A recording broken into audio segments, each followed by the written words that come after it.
passer des bonnes vacances. On est heureux encore d'être tous ensemble là et juste glorifier notre Seigneur. On va prendre un petit moment pour prier et ensuite on va commencer tous ensemble à louer notre Seigneur. Seigneur, on te remercie pour qui tu es. Encore une fois, on est devant toi pour juste remercier ce que tu fais, Seigneur Jésus. Pour remercier ton sacrifice que tu as fait à la croix pour nous. Et c'est pour ça, Seigneur, qu'on est là ce matin. En reconnaissance pour toi, Seigneur Jésus. Merci encore. Seigneur Jésus, comment ne pas te remercier? Comment ne pas t'adorer? Alors, Seigneur, on veut juste te donner notre vie en te disant, tiens mon cœur, tiens mon âme, Seigneur. Merci pour qui tu es, Seigneur. Amen.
Toutes mes chaînes sont tombées, la mort n'a plus d'emprise.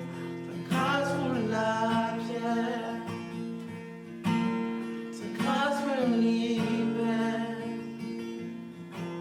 ta grâce me libère, ta grâce me libère, ta grâce me libère. Guéri et pardonné, Guéri et pardonné,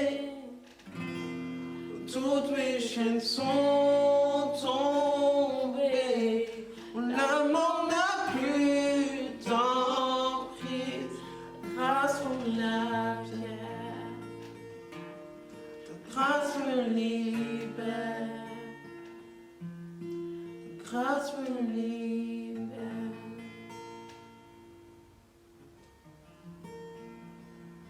Grâce me libère. Oh, oh, oh,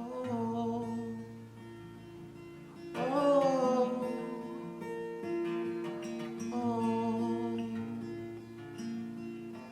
Seigneur, ta grâce nous libère. Ta grâce nous libère de tout fardeau, toute peine, tout mensonge qui peut nous accabler. Ta grâce nous a libérés à la croix. Alors Seigneur, on veut élever nos voix ce matin pour te remercier, glorifier ton nom, juste te remercier encore.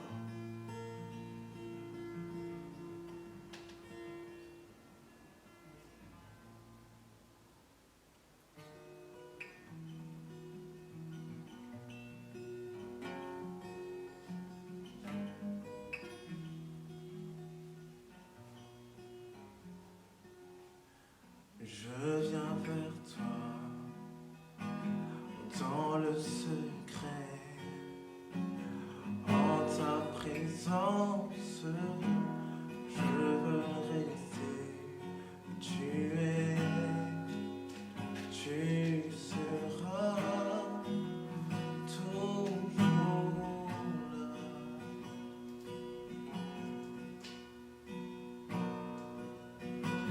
Tout contre toi, près de ton cœur, je peux entendre ta voix, Seigneur.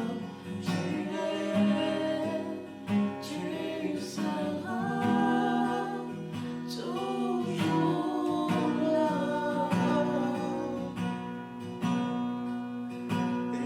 Ébloui de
ma lumière en toi.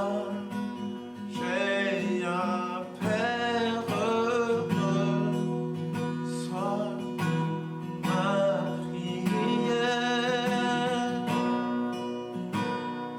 Déclare encore pour l'Église. Tu es ma lumière en toi. J'ai un Père heureux, sois ma prière. Déclare-le, tu es ma lumière en toi. J'ai un Père heureux, sois ma prière. Déclare encore une fois, tu es ma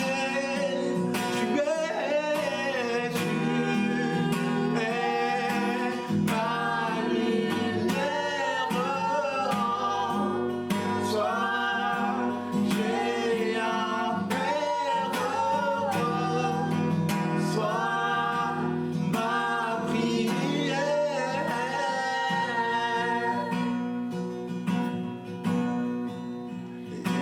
Ébloui devant toi, éternel.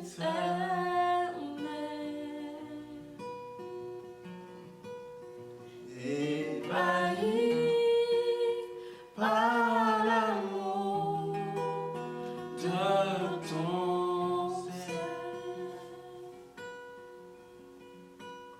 je suis là à tes pieds, je viens t'adorer, je désire habiter près de toi.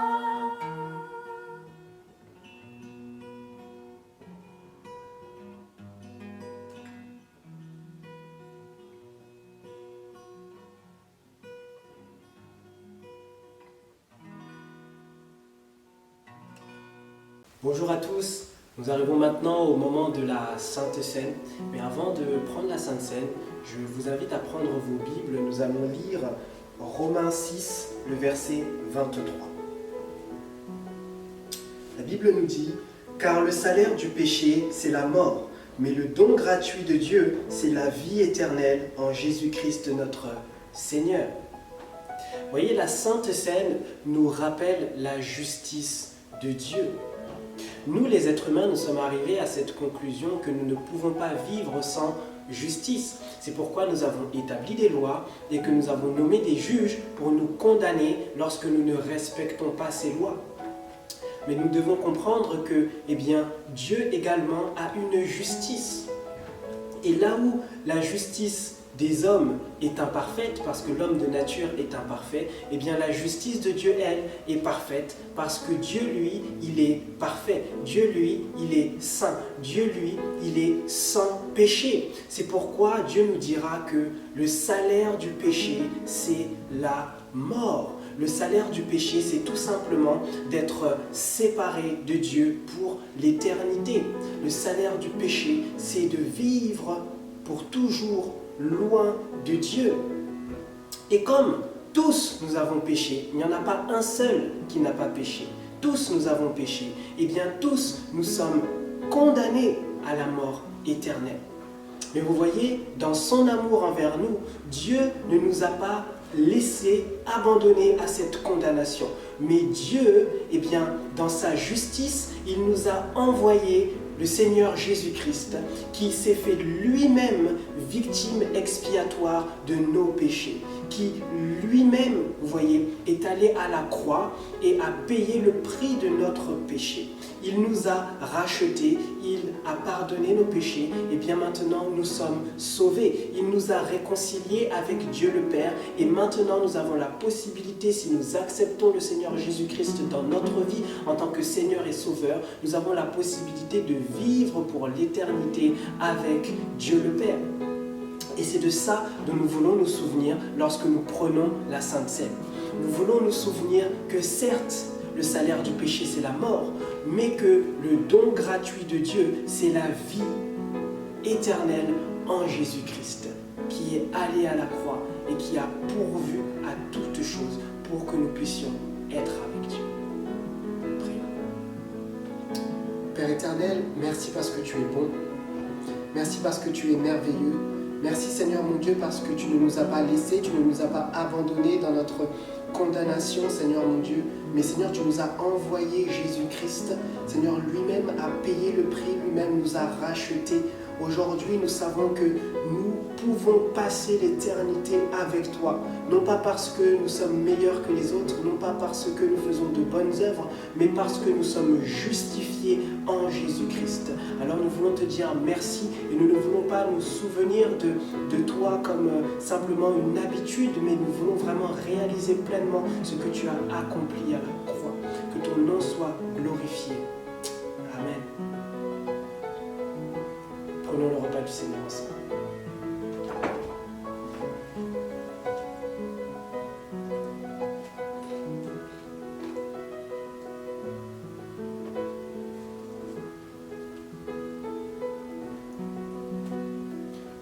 Amen.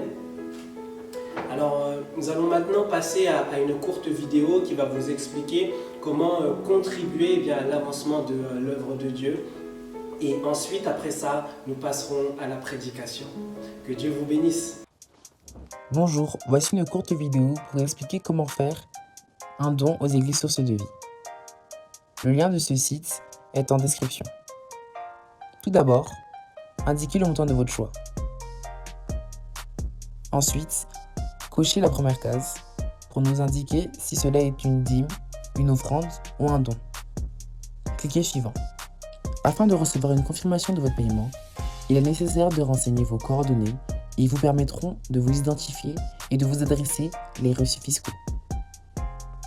En descendant, cochez la deuxième case pour confirmer vos informations personnelles et cochez la première case pour recevoir des courriers électroniques de source de vie.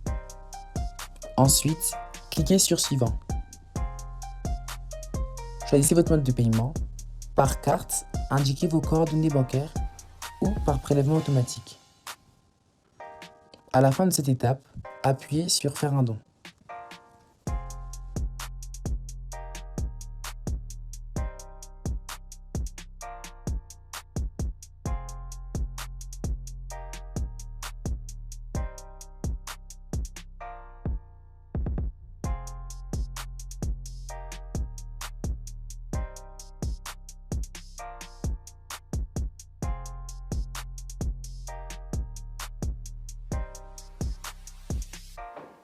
Bonjour bien-aimés, nous retrouvons encore aujourd'hui et notre propos va se tenir dans Jean 6 à partir du verset 66.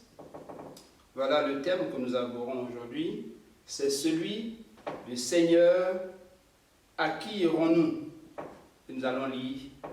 La Bible nous dit, dès ce moment, plusieurs de ses disciples se retirèrent et ils n'allaient plus avec lui.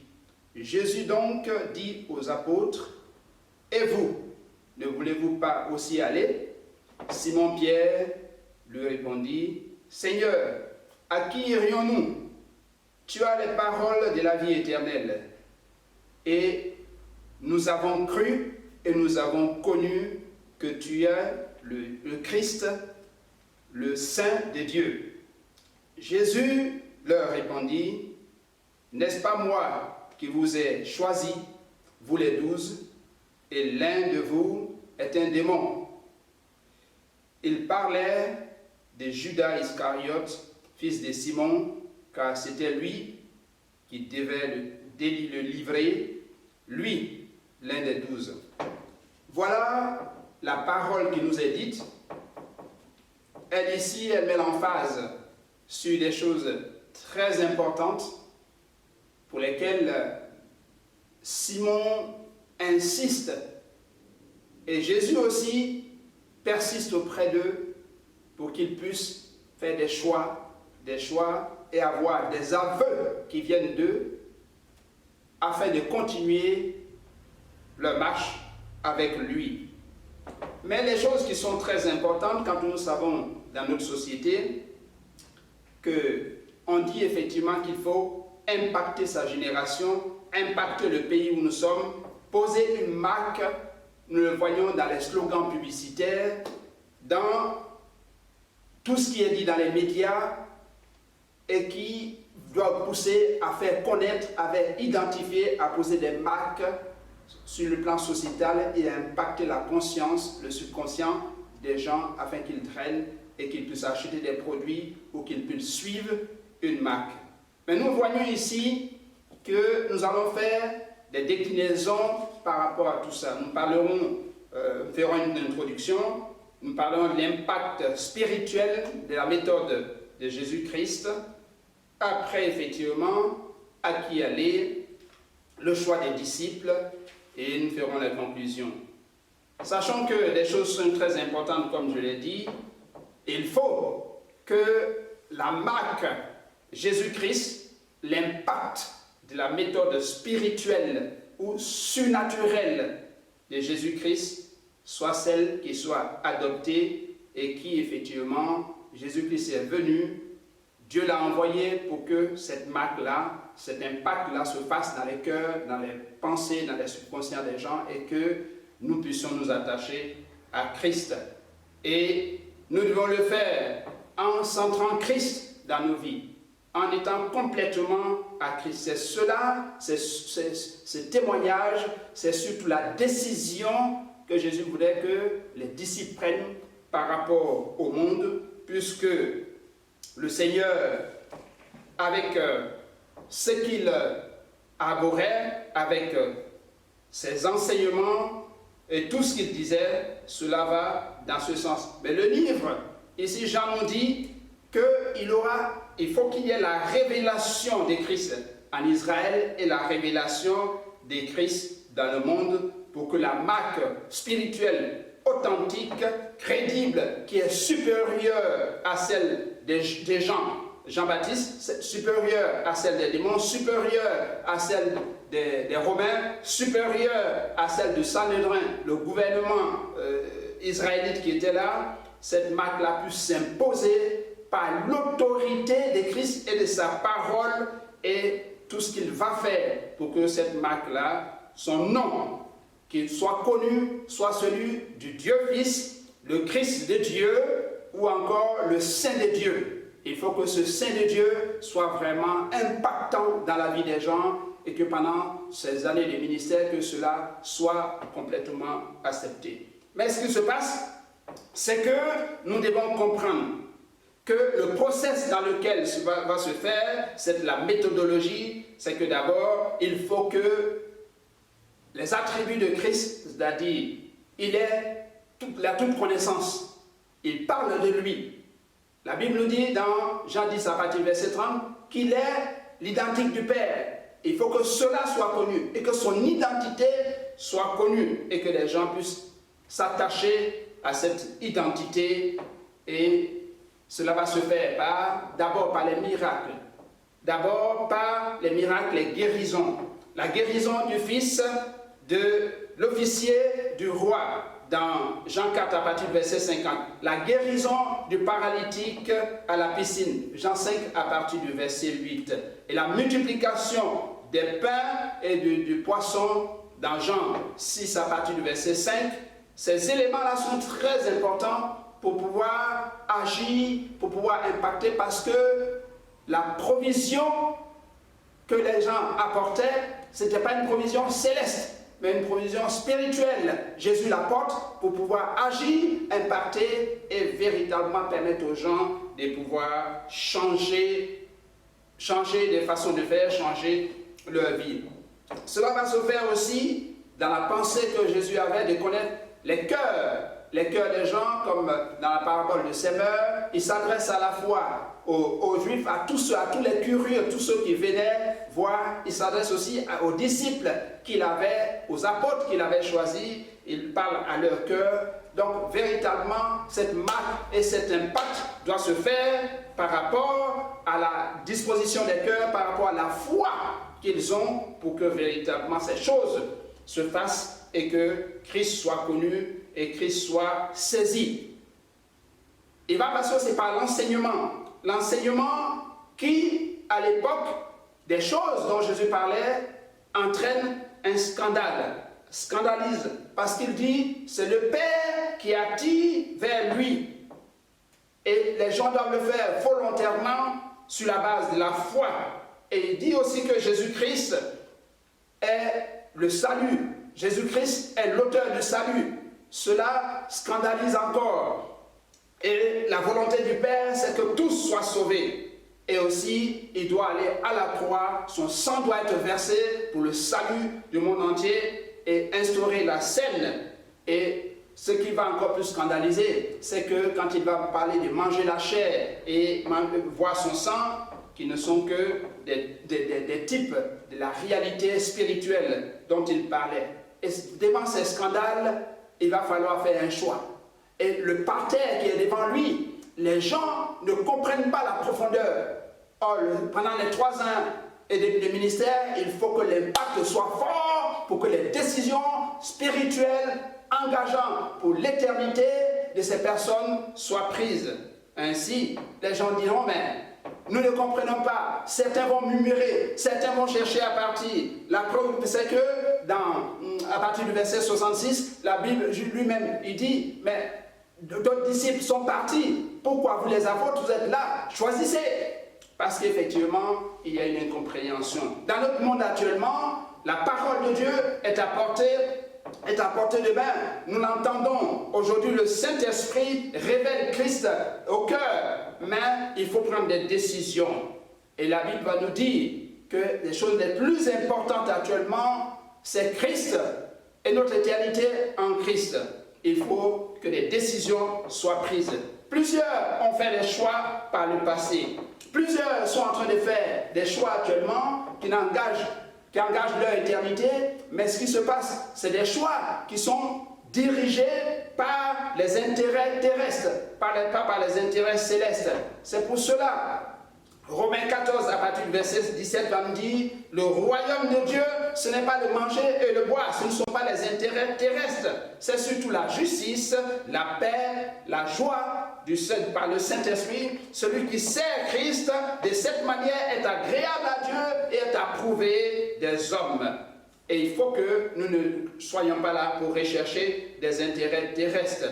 Et Jésus lui-même en faisait la remarque dans Jean 6 à partir du verset 26, où il insistait, où il disait, quand il a fait la multiplication de pain, vous venez à moi, pas parce que j'ai fait le miracle, mais c'est surtout parce que vous êtes rassasiés, surtout parce que j'ai multiplié le pain et que vous avez mangé.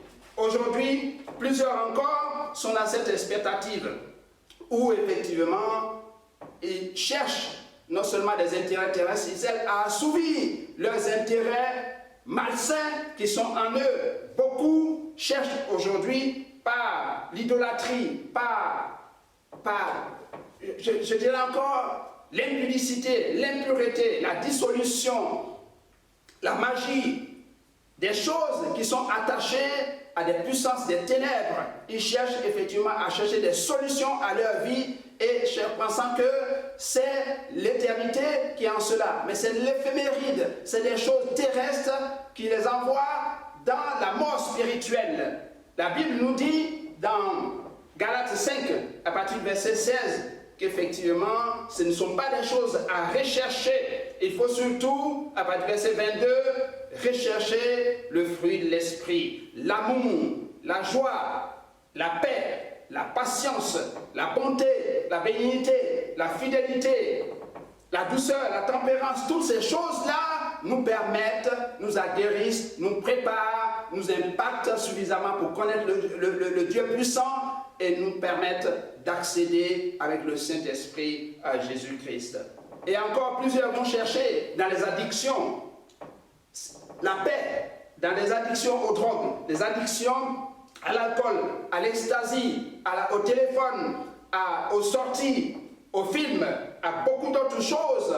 Ils vont chercher des solutions à leur vie, pensant que le Seigneur, le Dieu qu'ils cherchent, sont dans ces choses. Mais c'est les démons, c'est les puissances des ténèbres qui les enfoncent, qui essaient de les détruire dans ces choses. Et il faut que nous puissions prendre des décisions en ayant accepté Jésus-Christ comme Seigneur Sauveur, comme celui-là même qui peut nous amener dans l'éternité et nous laisser impacter par l'autorité qu'il est, l'autorité de sa parole.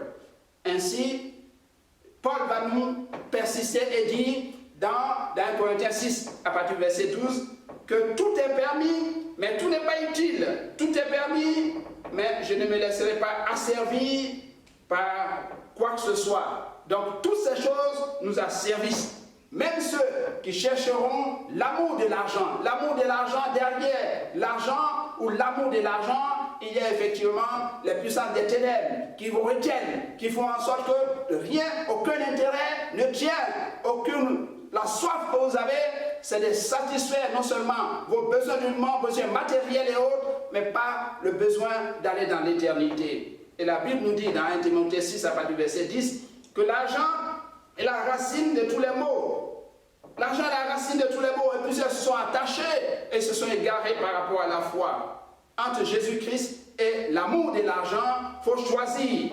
Il y a des choix intéressants à faire, des choix importants à faire pour que nous puissions aller dans l'éternité. Et la Bible nous encourage en disant, mais si vous qui êtes assis dans la parole de Dieu, vous êtes encore dans l'expectative, dans les interrogations par rapport à ça, et vous demandez à Dieu d'être la marque, Jésus-Christ, d'être la marque dans votre vie, d'être impacté dans votre vie, et vous cherchez l'éternité par rapport à ça, vos demandes sont vaines, parce que vous ne cherchez pas véritablement les demandes, des choses qui sont pour la gloire de Dieu. Donc il faut véritablement chercher Christ d'abord, et le royaume de Dieu d'abord, et les choses, toutes choses nous seront données par-dessus.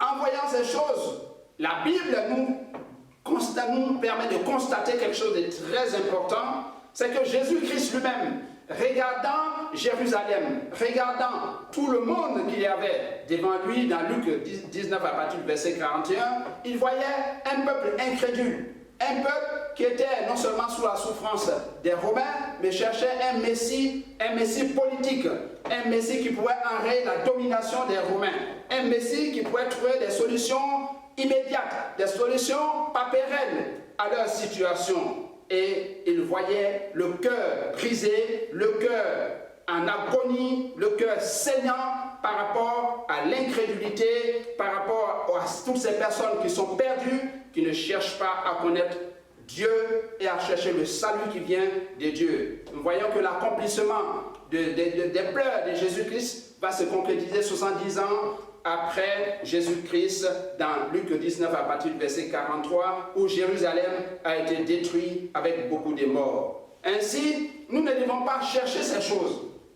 Toutes ces choses, la priorité, nous devons nous centrer sur Christ, nous devons être véritablement attachés à Christ. La Bible nous encourage dans Marc 6 à partir du verset 31 de ne pas chercher des choses terrestres. Ne vous inquiétez point du manger, du boire et tout cela. Mais parce que notre Père et Jésus-Christ connaît réellement nos besoins. Donc nous ne devons pas chercher ces choses. Voyez bien qu'avec Judas allait dans tous les travers en cherchant autre chose que Jésus-Christ et il s'était garé loin du but pour lequel Jésus-Christ était venu. Il avait en intimité, Jésus-Christ l'avait proche de lui, il lui avait confié des responsabilités de leur mission, mais il a préféré chercher autre chose que la confiance de Jésus-Christ, autre chose que l'éternité. Mais ce qui se passe, c'est que, comme j'ai dit tout à l'heure, il y a des choix très importants à faire. Jésus-Christ se tourne vers les apôtres. Et il leur dit, voilà ce que le monde a décidé. Voilà ce que les Romains font. Voilà ce que le Sanhédrin fait. Voilà ce que les autres disciples ont décidé de m'abandonner, de partir. Et vous aussi, ne voulez-vous pas partir? Pierre va prendre la décision de répondre au nom de tous les apôtres et de donner leur position en disant, c'est un aveu que nous faisons, Seigneur, à qui irons-nous? Tu as les paroles de la vie éternelle. Et nous avons connu, nous avons cru et nous avons connu que tu es le Christ, le Saint de Dieu. Tu es celui-là qui nous éclaire. Tu es la parole de Dieu. Tu es la véritable vérité qui vient du ciel. Jean 17, à partir du verset 17, va nous dire, effectivement, tu es la vérité. Et cette vérité, la Bible, vous la connaîtrez et elle vous affranchira. Pierre dit au nom des apôtres que nous t'avons connu, toi, la vérité. Nous t'avons saisi, toi, la vérité. Tu impactes nos vies. Nous avons tout abandonné, nos familles et tout ce que nous faisions pour venir à toi, pour te suivre. Et ainsi, nous savons que tu es la vérité venue du ciel. Tu es le Christ de Dieu. Il n'y a aucune raison que nous t'abandonnions. À qui irons-nous? Fuirons-nous loin de toi? Impossible. Ce qu'il y a actuellement, c'est que nous voyons que l'autorité qui est en toi, cette autorité-là, nous dit que tu es l'esprit et vie. Que ta parole, toi qui es la parole, tu es esprit et vie. Et cette parole-là nous apporte la vie. Ta parole nous vivifie, nous donne véritablement, change notre destinée, change notre vision d'être, change nos pensées. Ainsi, nous ne pouvons pas nous égarer, nous ne pouvons pas aller loin de toi. Matthieu 4, à partir du verset 4, va nous dire, l'homme ne vivra point de pain seulement, mais de la parole qui sort de la bouche de Dieu. Donc Jésus-Christ est la parole. Et ce que tu dis a une autorité sur nos vies. Ainsi, nous tous qui sommes là, nous tous qui sommes dans le monde, nous devons aussi, comme Pierre, laisser cette autorité nous impacter et faire cet aveu que nous devons nous attacher pour toujours à ce Dieu et ne pas nous éloigner, nous égarer de lui. Nous devons rester demeurer dans l'intimité avec lui, savoir que Jésus-Christ, c'est celui-là qui est l'auteur de notre salut. Matthieu 3, à partir du verset 23, nous le dit que c'est lui qui nous justifie, c'est lui qui nous rend justes devant Dieu. C'est au travers de lui que nous sommes justes devant Dieu. Et comme il est la vérité qui nous a éclairés et il a changé nos pensées, il a changé notre façon d'être, il est la marque désormais qui est dans nos cœurs, dans nos pensées, dans notre conscient, dans notre subconscient, nous ne pouvons pas l'abandonner, nous nous attachons à lui. C'est pour cela, cher ami, bien-aimé qui est assis, bien-aimé qui écoutez, sachez qu'il est très important de faire des aveux, mais aussi tenir ses aveux et savoir ce à quoi on s'engage et s'attacher pour toujours, parce que c'est Jésus qui nous sauve. Il va se présenter, comme Pierre le dit, je l'ai vu, il est le Christ, mais ce qui se passe, il se présente comme le Je suis, c'est-à-dire, il est Yahweh, il est Dieu. Il dit, je suis le pain de vie, je suis la nourriture de chaque jour. Nous pouvons manger. Nos pères ont mangé avant nous. Nous mangeons actuellement. Mais cette nourriture n'est pas une nourriture pérenne. N'est pas une nourriture, nous la renouvelons tous les jours. Mais ce n'est pas une nourriture qui est éternelle. Or, Jésus-Christ, comme il le disait, quand nous mangeons Jésus-Christ, nous gardons Jésus-Christ. Nous le gardons en nous. Chaque jour, notre vie est renouvelée et nous avons la manne éternelle. C'est pour cela, il va encore insister. Jésus-Christ, tu es le Saint de Dieu. J'insiste pour dire au nom des apôtres que non seulement tu dis que tu es le Je suis, tu es la lumière du monde. Et comme tu es la lumière du monde, dans Jean 8 à partir du verset 12, la Bible nous dit que celui qui te suit ne marche pas dans les ténèbres, mais marche dans la lumière et dans la vie, la lumière de la vie. Nous abandonnons, nous avons tout abandonné. Nous avons abandonné notre religion, nous avons tout abandonné. Et toi qui es en nous, qui est la vérité, qui est la lumière dont j'en parle, qui est en nous, nous nous as éclairés et désormais nous ne reculerons pas. Tu nous dis encore que tu es la porte et celui qui passe par cette porte sera sauvé. Il entre, il sortira et il trouvera du pâturage. Dans Jean 10 à partir du verset 9, il dit, mais le voleur ne vient que pour dérober, pour égorger, pour détruire. Mais je suis venu afin que les brebis aient la vie et qu'il ait en abondance. Donc tu es le sujet de notre abondance. Tu es celui-là qui nous donne la vie. Tu es celui-là qui nous donne, fait entrer dans le vert pâturage. À qui irons-nous? Bien-aimés, le Christ nous offre tout cela. Pourquoi aller dans le monde? Pourquoi aller dans l'égarement? Pourquoi nous en donner aux drogues? Pourquoi nous en donner à l'idolâtrie? Pourquoi nous donner des choses qui ne nous amènent pas à l'éternité? Il va insister et dire encore, ce que je sais, Jésus-Christ, tu dis encore que tu es le bon berger. Et le bon berger, tu donnes ta vie pour ses brebis. Mais le mercenaire, les puissances des ténèbres, les démons et tout cela, ce ne sont que des mercenaires. C'est ceux-là même, quand le loup range dans la bergerie, ils abandonnent et ils s'enfuient. Or, toi, tu es là, tu es dans le monde, tu es aujourd'hui avec nous par ton Saint-Esprit qui nous dirige et qui nous donne d'accéder à la gloire et qui transforme notre pensée, notre entendement, notre engagement et tout cela qui nous donne d'être meilleurs à cause de toi. Tu insistes encore. Moi, Pierre, j'insiste en te disant encore, voilà ce que tu as dit. Tu as dit que tu es la résurrection et la vie. Et en toi, nous entrons dans l'éternité. En toi, nous entrons dans la victoire. En toi, nous ne mourrons pas. En toi, nous rentrerons dans l'éternité. Quand tu viendras, on sera enlevé avec toi. Dans Jean 11 à partir du verset 25. Donc il n'y a aucune raison que nous t'abandonnions. Tu as dit encore que tu es le chemin, la vérité et la vie. Et comme tu es le chemin, la vérité et la vie, nous entrons par toi. Tu es le seul chemin qui nous fait entrer dans l'éternité, qui nous fait entrer dans le sein du Père, et qui nous arrache du monde, et qui nous donne d'avoir autorité sur toutes choses, qui nous donne de pouvoir être armés pour l'éternité. Alors, pourquoi t'abandonner? Tu nous rassures encore en nous disant que tu es le cep.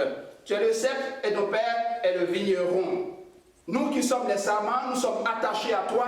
Tu nous nourris, tu nous donnes d'être vainqueurs sur beaucoup de choses. Et que si nous ne produisons pas le fruit que tu désires, tu peux nous relâcher. Mais ce qui se passe, si nous attachons à toi, nous sommes avec toi, que nous produisons du fruit, tu émondes et tu permets d'avoir davantage de fruits et de marcher. Ainsi, nous sommes dans cette expectative où nous ne pouvons pas t'abandonner. Nous ne pouvons aller loin de toi parce que nous avons connu que tu es la marque qu'il faut. La marque par tes attributs, la marque par les miracles, la marque par le prix que tu as payé, la marque par le sang que tu as versé, la marque surtout par l'amour que tu nous manifestes, l'amour agapé. Dans 1 Corinthiens 13 à partir du verset 13, que même si nous avons la foi, même si nous avons l'espérance, l'amour de Dieu, l'amour que tu as manifesté en envoyant ton Fils, Jésus-Christ, pour nous sauver, cet amour-là, agapé, est supérieur à tout. Ainsi, nous nous attachons à toi. Il n'y a aucune raison, comme Pierre le dit, il n'y a aucune raison que nous t'abandonnons, que nous nous éloignons de toi, que nous quittons ta compagnie. Il n'y a aucune raison que nous démissionnons. Ceux qui ont démissionné, c'est leur décision, mais nous nous attachons à toi. Nous prions pour eux, pour qu'ils puissent revenir à ta présence. Car la Bible nous dit, dans Jean 3,16, que Dieu a tant aimé le monde qu'il a envoyé son Fils unique, afin que quiconque croit en lui ne périsse pas, mais qu'il ait la vie éternelle. Nous nous engageons pour avoir la vie éternelle. Ainsi, Jésus-Christ, notre Seigneur, le Saint de Dieu, à qui irons-nous? Nous avons tout abandonné. Tu nous as aimés. Tu es venu, tu as aimé le frère, tu as aimé le monde, tu as aimé toute sa création, la création physique comme la création spirituelle. Tu as aimé toutes ces personnes, mais tu viendras encore nous chercher. Il n'y a aucune raison que nous t'abandonnions, il n'y a aucune raison que nous reculions, il n'y a aucune raison que nous puissions faire comme les autres dans l'incompréhension. Nous nous attachons à toi. Bien-aimés, nous avons vu tout ce qui a été dit dans ce message. nous avons parlé de l'impact que le monde nous propose par rapport aux médias, par rapport à tout que nous devons chercher. Mais Jésus-Christ, la marque de Jésus-Christ, le Dieu Fils, le Saint des dieux, le Dieu éternel, cette marque-là, par la méthodologie qu'il a utilisée pour que le monde puisse s'attacher, puisse s'agréger à lui et puisse être enlevé, puisse vivre l'éternité, cette marque-là qui nous impacte est celle qu'il faut choisir. Comme Pierre a répondu, comme les apôtres ont répondu, à qui irons-nous? C'est le bon choix. À Jésus-Christ, nous resterons, nous demeurerons pour l'éternité. Bien-aimés, cette position est la position qu'il faut choisir et à laquelle il faut s'attacher. Si effectivement, vous avez entendu ce message et que vous êtes un nouveau chrétien et que vous avez compris que c'est Jésus-Christ qui doit être choisi pour l'éternité, pour toujours, pour que, effectivement, votre vie change, votre destinée change, et que tout change par rapport à votre futur, il est plus important aujourd'hui de pouvoir choisir Jésus-Christ et être centré sur lui. Si vous êtes depuis très longtemps en Christ et que les doutes vous ont envahi, comme les disciples qui ont abandonné le Christ, qui sont partis, le Saint-Esprit parle encore à ton cœur. Le Saint-Esprit parle encore à ton esprit. Et pendant que tu es dans le doute, que l'ennemi est en train d'agiter le chiffon rouge pour mettre le doute, prends l'autorité sur lui et dis-lui, hors de moi, hors de ma vue. Et criez à Jésus-Christ pour qu'il puisse centrer les choses. Nous allons prier pour toutes ces personnes qui peuvent être dans le doute et que l'ennemi peut agresser par rapport à leur âme, pour leur faire douter par rapport à leur foi. Nous prions pour vous maintenant. Seigneur mon Dieu, merci. Tu es le même hier, aujourd'hui et demain. Tu vois ce que l'ennemi veut entraîner comme impact, des doutes, entraîner les gens dans le monde, entraîner plusieurs à abandonner, être dans l'incertitude. Nous prenons autorité en ton nom parce que tu es la parole de vie. Tu es celui-là même qui est l'autorité suprême. Et ta parole impacte, comme Pierre le dit, ta parole change, ta parole est lumière, ta parole change notre destinée. Et nous voulons te faire confiance. Agis puissamment, restaure, fortifie, encourage, donne à chacun, Seigneur, ô Dieu vivant, de compter sur toi, de s'attacher à toi, malgré les rives rocailleuses, Seigneur, que nous traversons, malgré les à-coups que nous recevons. Nous avons la certitude que nous sommes dans le vrai. Nous serons le temple et nous demeurons le temple du Saint-Esprit qui œuvre, qui combat, qui nous révèle les plans, les stratégies de l'adversaire et que nous puissions garder la marque Jésus-Christ, le Dieu vivant, le Dieu Fils, l'autorité puissante qui agit encore dans nos vies. Nous la gardons pour toujours. Merci Seigneur, parce que Père, tu l'as fait, tu as protégé tes enfants, tu as dit que tu es le bon berger, tu es celui-là qui protège, qui nourrit tes enfants, qui ne t'abandonne, qui ne s'inquiète de rien, ceux qui sont dans l'inquiétude. Ôte cette inquiétude dans le nom du Seigneur Jésus-Christ. Merci pour ta victoire. Amen. Bien-aimés, vous avez suivi le message. Si c'est la première fois que vous êtes connectés, ou encore, si c'est depuis un moment que vous nous suivez, si vous n'avez pas eu le temps de vous abonner, vous pouvez liker ou encore appuyer sur la cloche. Voilà. Donc, nous nous disons, la semaine prochaine, nous nous reverrons. Que Dieu nous bénisse et à très bientôt. À ton nom, les monts s'abaissent à ta voix. La terre se calme, tu parles. La terre obéit, Jésus, ce nom si merveilleux. À ton nom, les monts s'abaissent à ta voix. La terre se calme, tu parles. La terre obéit, Jésus, ce nom si merveilleux. À ton nom, les monts s'abaissent à ta voix.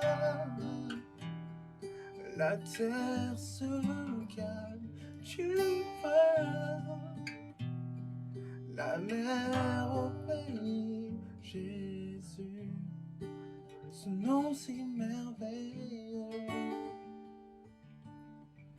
Sauveur, divin créateur sous tes ailes. Oui, je n'ai plus peur, réconfort, mon libérateur Jésus, ce nom si merveilleux, Sauveur, divin créateur sous tes ailes. Oui, je n'ai plus peur,